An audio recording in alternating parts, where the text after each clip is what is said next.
Students, I hope you are all fine and doing great. Our today's topic of discussion is continuation of biological molecules. हम basically biological molecules को discuss कर रहे थे. अब हम दो बायोलॉजिकल मॉलिक्यूल्स को डिस्कस कर चुके हैं, कार्बोहाइड्रेट्स को डिस्कस कर चुके हैं और प्रोटीन्स को डिस्कस कर चुके हैं. जब हम कार्बोहाइड्रेट्स की बात करते हैं, उनकी आम एग्जांपल ग्लूकोज है, माल्टोज है, फ्रैक्टोज है, सुक्रोज है, लैक्टोज है, स्टार्च है, ग्लाइकोजन है. These are the examples of the carbohydrate. While talking about the protein, जब हम प्रोटीन्स की बात करते हैं, मैं कहता हूँ जो प्रोटीन्स हैं ये भी बायोलॉजिकल मॉलिक्यूल हैं. इनकी एग्जांपल में हीमोग्लोबिन है, मायोग्लोबिन है, इंसुलिन है, ये प्रोटीन्स हैं. क्लियर. अब बच्चे हम कहते हैं कि कार्बोहाइड्रेट और प्रोटीन्स के बाद एक और इंपॉर्टेंट बायोलॉजिकल मॉलिक्यूल है, दैट इज लिपिड्स, जिन्हें हम आमतौर पर फैट्स भी कहते हैं. अब देखते हैं ये क्या है, कैसे है, किस तरह है. जब हम लिपिड्स की बात करते हैं ना, मैं कहता हूँ जो लिपिड्स हैं, lipids are loosely defined group है non polar molecules that are insoluble in water. अच्छा, ये जो है ना नॉन पोलर मॉलिक्यूल्स हैं और इनसॉल्युबल इन वाटर. याद रखिएगा, ये जो लिपिड्स होते हैं ना, ये बेसिकली ऑर्गेनिक सॉल्वेंट्स के अंदर डिजॉल्व होते हैं, जैसे कि ईथर है, अल्कोहल है. मैं आपकी सिंपल एग्जांपल देता हूँ आपको. अगर आप घर के अंदर ना एक गिलास पानी लें, उसके अंदर क्या हो कहते हैं 1 स्पून या 2 स्पून आप कुकिंग ऑयल डाल देंगे ना, तो क्या से कहते हैं वो डिजॉल्व नहीं होगा उसके अंदर. तो इससे आपको ये आइडिया हो जाता है कि जो लिपिड्स हैं वो इनसॉल्युबल है किसके अंदर, वाटर के अंदर. They are a diverse group of molecules and are classified as acylglycerol, waxes, phospholipids, terpenes, steroids and prostaglandins. एक बात याद रखना, जो लिपिड्स है ना, इनके अंदर वेरिएशन बहुत ज़्यादा. हम ना लिपिड के लिए टर्म यूज़ करते हैं, these are heterogeneous group of compounds. Heterogeneous group of compound mean जिसके अंदर डिफरेंट वेरिएशन है, जिसके अंदर डिफरेंट क्या हो सकते हैं ग्रुप्स हों. क्लियर. अब सबसे पहले इनका सिंपलेस्ट जो स्टार्ट होता है वो आपका क्या हो सकते हैं, एसाइलग्लिसरॉल है. इन्हें फैट्स एंड ऑयल्स में हम डिस्कस करेंगे. अब एसाइलग्लिसरॉल की जब हम बात करते हैं ना, मैं कहता हूँ एसाइलग्लिसरॉल आर कंपोज्ड ऑफ 2 सब यूनिट. ये 2 सब यूनिट से मिलके बने हुए हैं. एक ग्लिसरॉल, दूसरा किससे, फैटी एसिड से. एक किससे, ग्लिसरॉल से, दूसरा किससे, फैटी एसिड से. Okay. The acylglycerols which are liquid at room temperature are called oils. अब याद रखिए, जो एसाइलग्लिसरॉल्स है ना, 2 कंडीशन में होते हैं नॉर्मल रूम टेम्परेचर के ऊपर. या वो सॉलिड हो सकते हैं या वो आयल्स हो सकते, लिक्विड हो सकते हैं. अगर तो वो लिक्विड हैं तो हम आयल्स कह देंगे, अगर वो सॉलिड हैं तो हम क्या कह देंगे, फैट्स कह देंगे. दोबारा बोलता हूँ, the acylglycerol which are liquid at room temperature are called oils. The acylglycerol which are solid at room temperature are called fats. उन्हें हम फैट्स कह देंगे. In animals most acylglycerols are fats. Animals में ज़्यादातर जो एसाइलग्लिसरॉल वो फैट्स होते हैं. नेक्स्ट हम देखते हैं, in plants most acylglycerols are oils. For example peanut oil, corn oil, castor oil. ये सारे के सारे कैसे कहते हैं, जो एग्जाम्पल्स हैं जो प्लांट्स के अंदर पाए जाते हैं.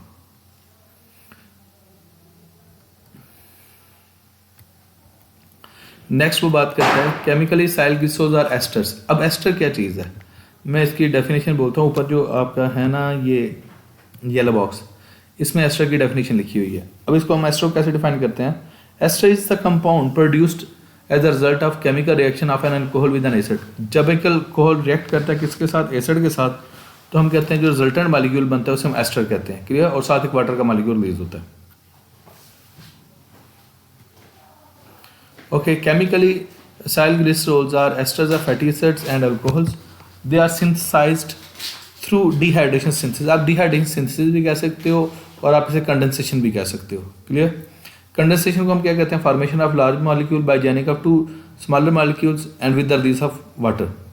2 छोटे मॉलिक्यूल्स कंबाइन करेंगे और लार्ज मॉलिक्यूल बनेगा, और साथ हम कहते हैं वाटर का मॉलिक्यूल रिलीज हो, हम क्या कहते हैं कंडेंसेशन. यहाँ पे एग्जांपल दी गई है. अब देखें, ये एक अल्कोहल है, ये एथेनॉल है, और ये क्या एसिटिक एसिड है. ये दोनों आपस में रिएक्ट करते हैं, जो रिजल्टेंट कंपाउंड होता है उसे हम क्या कैसे कहते हैं, एस्टर कहते हैं, और एक वाटर का मॉलिक्यूल रिलीज हो रहा है. अब इधर देखें, मैं इसको नाम बोल रहा हूँ अल्कोहल. तो हम यही बात के ऊपर डेफिनेशन, जब अल्कोहल रिएक्ट करता है किसके साथ, एसिड के साथ. एसिटिक एसिड है तो एसिड है. जब अल्कोहल रिएक्ट किया एसिड के साथ तो रिजल्टेंट मॉलिक्यूल बना, उसे एस्टर कहते हैं, और साथ वाटर का मॉलिक्यूल रिलीज हो गया. अब नेक्स्ट वो बात करता है ट्राई एसाइलग्लिसरॉल. इसको हम देखते हैं क्या चीज़ है.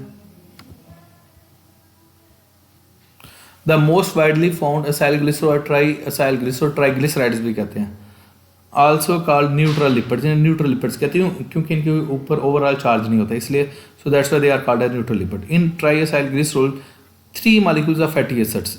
3 फैटी एसिड के मॉलिक्यूल क्या करते हैं, कंबाइन करते हैं एक ग्लिसरॉल के मॉलिक्यूल के साथ. मैं आपको पहले ना डायग्राम से एक्सप्लेन कर देता हूँ, फिर आपके लिए आसान हो जाएगा. अब ये बचे ग्लिसरॉल का मॉलिक्यूल है, इसमें कार्बन 1, कार्बन 2, कार्बन 3, दोबारा बोलता हूँ, कार्बन 1, कार्बन 2, कार्बन 3, ये क्या उसे कहते हैं ग्लिसरॉल है। और इसका देखिए ये 3 OH ग्रुप है, हाइड्रोक्सिल ग्रुप जिसे हम कहते हैं, ये भी OH ग्रुप है, ये भी OH ग्रुप है, ये भी OH ग्रुप है।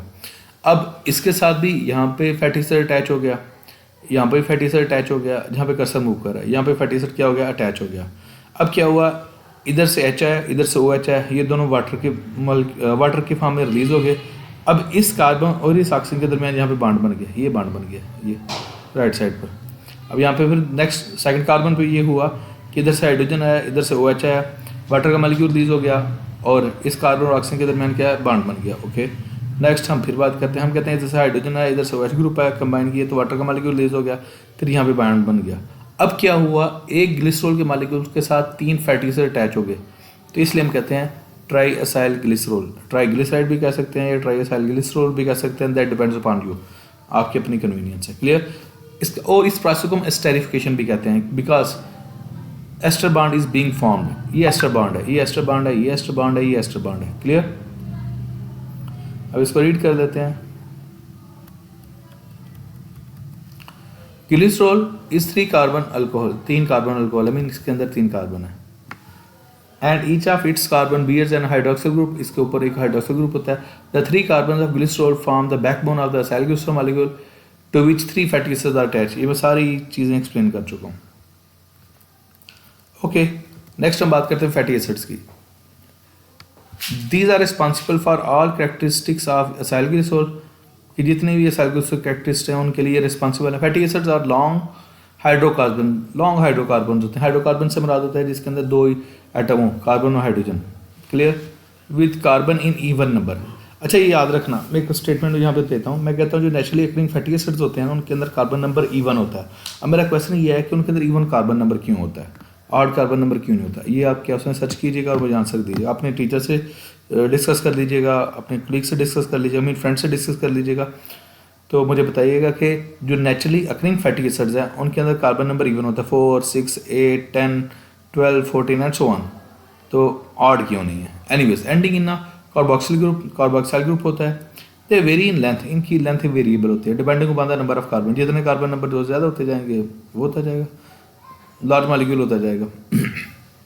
द वेरी इन लेंथ में be straight chain in animals और ब्रांच और रिंग इन प्लांट्स। ओके, ये भी आपका शॉर्ट क्वेश्चन आ सकता है। Differentiate between fatty acids of plants and animals. Plants और एनिमल्स को फैटी एसिड के दरमियान क्या डिफरेंस है। अब यहाँ पे 2 टर्म्स आएंगी, एक है सैचुरेटेड फैटी एसिड, दूसरा अनसैचुरेटेड फैटी एसिड। मैं आपको पहले जस्टिफाई कर देता हूँ। ऊपर जो डायग्राम दी गई है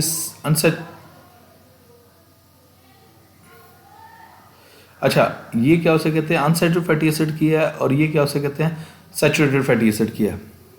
अब इस डायग्राम में इसको प्रॉपर जस्टिफाई नहीं किया गया, प्रॉपर एक्सप्लेन नहीं किया गया।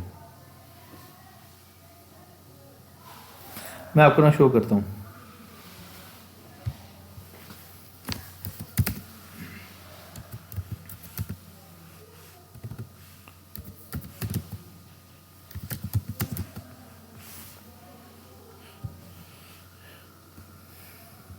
ये अगर आप सैचुरेटेड अनसैचुरेटेड फैटी एसिड की टिपिकल एग्जांपल देखें ना, ये मैं डायग्राम शो करता हूँ।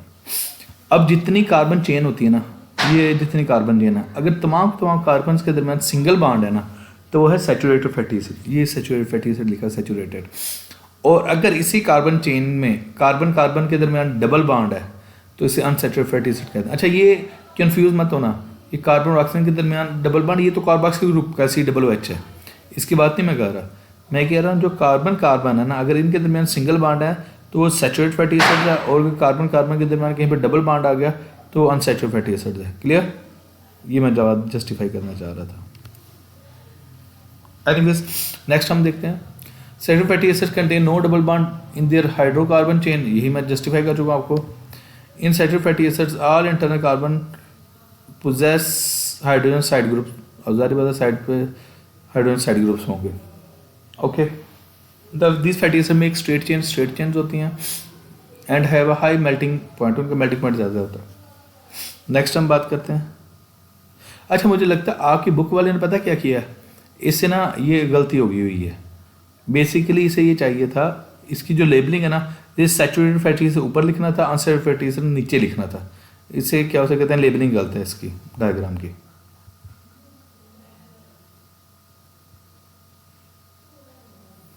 एनीवेज नेक्स्ट हम देखते हैं unsaturated fatty acids have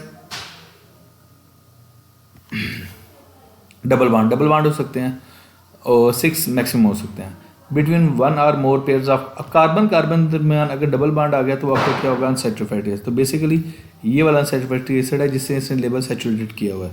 anyways the double bonds replace some of the, सारी बात है जब होंगे तो तब क्या हाइड्रोजन कम हो गया। अब इधर देखो ये ऊपर वाली जो डायग्राम है ये सैचुरेटेड फैटी एसिड है, इसमें मैक्सिमम साइड पे हाइड्रोजन ग्रुप अटैच है। नीचे वाला जो है ये अनसैचुरेटेड है, इसमें देखिए यहाँ पे 2 हाइड्रोजन कम है, तो डायग्राम की लेबलिंग गलत है। Anyways therefore unsaturated fatty acids contain fewer than the maximum number of hydrogen atoms. These fatty acids form bent chain, ये bent chain bent हो गई है, and have a low melting point. इनके melting point भी क्या होते हैं, low होते हैं। Solubility of fatty acids in organic solvents and their melting point increases with increased number of carbon atoms. जैसे जैसे कार्बन का नंबर बढ़ता जाएगा उनकी melting point भी बढ़ेगा और solubility भी बढ़ती जाएगी। Okay, next, acyl glycerols are efficient energy storage molecules. It is due to higher number of CH bond. उनका CH bond ज़्यादा होता है। अरे याद रखना लिपिड्स में एनर्जी भी ज़्यादा होती है। हम कहते हैं अगर मेरे पास 5 ग्राम ही क्या हो कहते हैं लिपिड और 5 ग्राम ही कार्बोहाइड्रेट है तो lipid will contain double amount of energy. Question आता है क्यों, इसको जस्टिफाई कीजिएगा कि लिपिड के अंदर एनर्जी क्यों ज़्यादा होती है। Anyways they are insoluble because of their non-polar structure.